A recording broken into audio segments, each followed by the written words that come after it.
क्या भारत बांग्लादेश सीमा पर हुई इस भीषण झड़प के बाद अब दोनों देश युद्ध के मुहाने पर आकर खड़े हो गए हैं?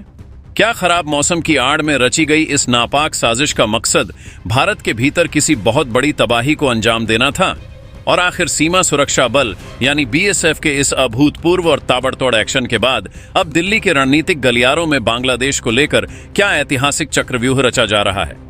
इन सारे सुलगते सवालों के जवाब आज आपको हमारी इस बेहद सनसनीखेज और राष्ट्रहित से जुड़ी खोजी रिपोर्ट में मिलने वाले हैं। दोस्तों, जब से भारत और बांग्लादेश के बीच सीमा पर कंटीले तारों की फेंसिंग लगाने को लेकर विवाद गहराया है, तब से सीमा पार का विरोधी खेमा पूरी तरह से बौखलाया हुआ है।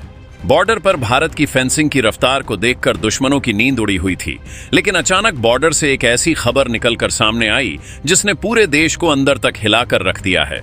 दरअसल सीमांत इलाकों में मौसम बहुत ज्यादा खराब हो गया था।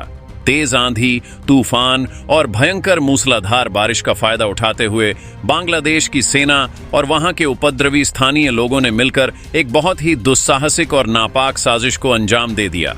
इन लोगों ने भारत की सीमा सुरक्षा को भेदने की कोशिश करते हुए लगभग 80 किलोमीटर लंबी कंटीले तारों की फेंसिंग को उखाड़कर फेंक दिया और भारत की राष्ट्रीय संपत्ति को भारी नुकसान पहुंचाया। दुश्मनों को लगा था कि खराब मौसम के घने अंधेरे में वे इस कायराना हरकत को अंजाम देकर साफ बच निकलेंगे, लेकिन वे शायद यह भूल गए कि सरहद पर तैनात हमारे जांबाज जवान कभी सोते नहीं हैं। जैसे ही इस भारी नुकसान और फेंसिंग उखाड़े जाने की भनक हमारी बॉर्डर सुरक्षा बल यानी बीएसएफ को लगी, वैसे ही मौके पर एक ऐसा कड़ा और अभूतपूर्व एक्शन लिया गया जिसकी कल्पना भी ढाका ने कभी नहीं की होगी। बीएसएफ के जांबाजों ने बिना एक पल गंवाए अलग अलग संवेदनशील जगहों पर तगड़ी घेराबंदी की और इस नापाक साजिश में शामिल 38 से ज्यादा बांग्लादेशी नागरिकों और उपद्रवियों को सरहद से सीधे उठाकर भारतीय सीमा के भीतर ले आए। इस समय इन सभी 38 उपद्रवियों को हिरासत में रखकर हमारी सुरक्षा एजेंसियां अपने खास अंदाज में उनकी जबरदस्त तरीके से सेवा पानी कर रही हैं और उनसे पल पल का राज उगलवाया जा रहा है। आपको याद होगा कि अभी हाल ही में यह सनसनीखेज खबर आई थी कि त्योहार की नमाज के ठीक बाद बांग्लादेश के कुछ कट्टरपंथियों और उपद्रवी तत्वों ने भारत को सबक सिखाने की खुली धमकी दी थी। उस भड़काऊ बयान के ठीक बाद ही इस सोची समझी बड़ी वारदात को अंजाम दिया गया, लेकिन भारत ने इस बार सहने के बजाय सीधे प्रहार करने की नीति अपनाई। बीएसएफ ने न केवल घुसपैठ की कोशिश करने वाले 38 से अधिक उपद्रवियों को दबोचा, बल्कि कुछ ग्राउंड रिपोर्ट्स के मुताबिक इस घेराबंदी में बांग्लादेशी बॉर्डर गार्ड्स के जवानों को भी तगड़ा सबक सिखाया गया है।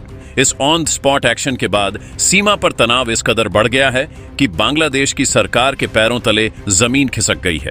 वहां आनन फानन में एक बेहद हाई लेवल आपातकालीन बैठक बुलाई गई है, लेकिन कहानी सिर्फ बांग्लादेश तक सीमित नहीं है। इस समय दिल्ली के रणनीतिक गलियारों में भी बहुत बड़ी हलचल देखी जा रही है। भारत में भी एक बेहद गोपनीय और उच्च स्तरीय बैठक चल रही है, जिसमें देश के गृह मंत्री अमित शाह के अलावा राष्ट्रीय सुरक्षा सलाहकार अजीत डोभाल, विदेश मंत्री एस जयशंकर और रक्षा मंत्री राजनाथ सिंह खुद मौजूद हैं।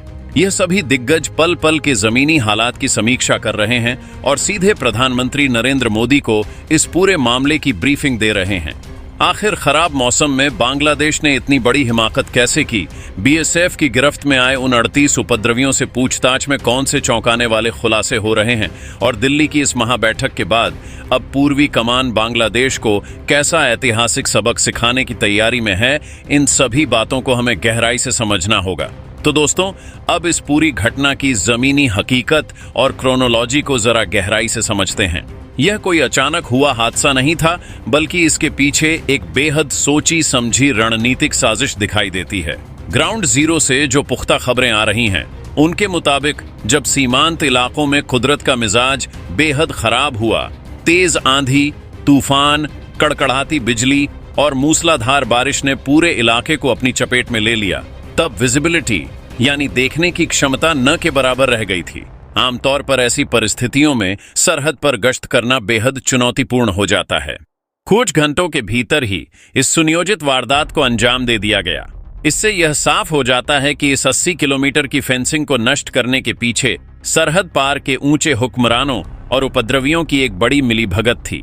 उन्हें लगा था कि मौसम का बहाना बनाकर वे भारत को एक बड़ा रणनीतिक घाव दे देंगे, लेकिन वे भूल गए कि भारत की सुरक्षा का जिम्मा इस समय जिन मजबूत हाथों में है, वे पलक झपकते ही पूरा भूगोल बदलने का मादा रखते हैं।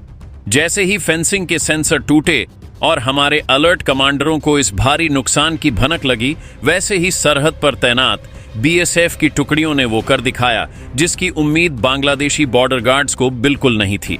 हमारे जांबाज जवानों ने बिना एक सेकंड का वक्त गंवाए, खराब मौसम की परवाह किए बिना अलग अलग संवेदनशील पॉइंट्स पर एक साथ घेराबंदी कर दी। बीएसएफ के कमांडो पूरी कड़कड़ाती मुस्तैदी के साथ उन रास्तों पर फैल गए जहां से यह उपद्रवी फेंसिंग उखाड़कर वापस भागने की फिराक में थे। इस बेहद आक्रामक और ऑन द स्पॉट एक्शन का नतीजा यह हुआ कि भारतीय जवानों ने घुसपैठ और तोड़फोड़ की कोशिश करने वाले 38 से ज्यादा बांग्लादेशी नागरिकों और उपद्रवियों को मौके पर ही चारों तरफ से दबोच लिया। हमारे जांबाज इन सभी 38 उपद्रवियों को रंगे हाथों पकड़कर सीधे भारतीय सीमा के भीतर ले आए और उन्हें कस्टडी में ले लिया गया। खबरें तो यह भी हैं कि इस पूरी घेराबंदी के दौरान जब बांग्लादेश बॉर्डर गार्ड्स के जवानों ने भारतीय सुरक्षा बलों को रोकने या डराने की कोशिश की, तो बीएसएफ ने उन्हें भी सीधे और बेहद कड़े शब्दों में पीछे हटने पर मजबूर कर दिया। इस समय इन सभी 38 उपद्रवियों को एक बेहद सुरक्षित मिलिट्री बेस पर हिरासत में रखा गया है, जहां हमारी सुरक्षा और खुफिया एजेंसियां अपने बेहद खास और पारंपरिक अंदाज में उनकी जबरदस्त सेवा पानी कर रही हैं। उनसे पल पल की पूछताछ की जा रही है कि इस 80 किलोमीटर लंबी फेंसिंग को तोड़ने का असली मास्टरमाइंड कौन था, उन्हें ढाका से क्या निर्देश मिले थे और त्योहार के बाद इस बड़े बवाल को खड़ा करने के पीछे उनका असली मकसद क्या था। इस कड़े प्रहार ने सरहद पार के पूरे नेटवर्क को हिलाकर रख दिया है। तो दोस्तों, ग्राउंड जीरो पर बीएसएफ का यह प्रचंड एक्शन और 38 उपद्रवियों को भारतीय सीमा के भीतर उठाए जाने की खबर जैसे ही सरहद पार पहुंची, वैसे ही बांग्लादेश के पूरे सैन्य और राजनीतिक गलियारों में भयंकर भूकंप आ गया। 80 किलोमीटर लंबी फेंसिंग को नष्ट करके भारत को बैकफुट पर धकेलने का जो ख्वाब विरोधी खेमे ने देखा था, वह कुछ ही घंटों में उनके लिए सबसे बड़ा रणनीतिक सिरदर्द बन गया। जमीनी सूत्रों और अंतर्राष्ट्रीय मीडिया से आ रही खबरें इस बात की पुष्टि करती हैं कि इस अभूतपूर्व कार्रवाई के बाद बांग्लादेश की राजधानी ढाका में पूरी तरह से हड़कंप मचा हुआ है। वहां के शीर्ष नेताओं के पैरों तले जमीन खिसक चुकी है। आनन फानन में ढाका के मुख्य प्रशासनिक मुख्यालय में एक बेहद हाई लेवल आपातकालीन बैठक बुलाई गई है। इस बैठक में बांग्लादेशी सेना के आला जनरलों, खुफिया एजेंसियों के प्रमुखों और गृह मंत्रालय के शीर्ष अधिकारियों को तलब किया गया है। बांग्लादेश के सामने इस समय सबसे बड़ा संकट यह है कि वे भारत के इस नए और आक्रामक तेवर का सामना कैसे करें। उनके सुरक्षा विश्लेषकों को यह समझ नहीं आ रहा है कि जो भारत अब तक फ्लैग मीटिंग और कूटनीतिक वार्ताओं के जरिए सीमांत विवादों को सुलझाता था, उसने इस बार बिना किसी औपचारिकता के सीधे ऑन द स्पॉट डिटेंशन की नीति क्यों अपना ली। लेकिन कहानी का असली और सबसे दमदार मोड़ तो हमारे अपने देश की राजधानी नई दिल्ली में देखने को मिल रहा है।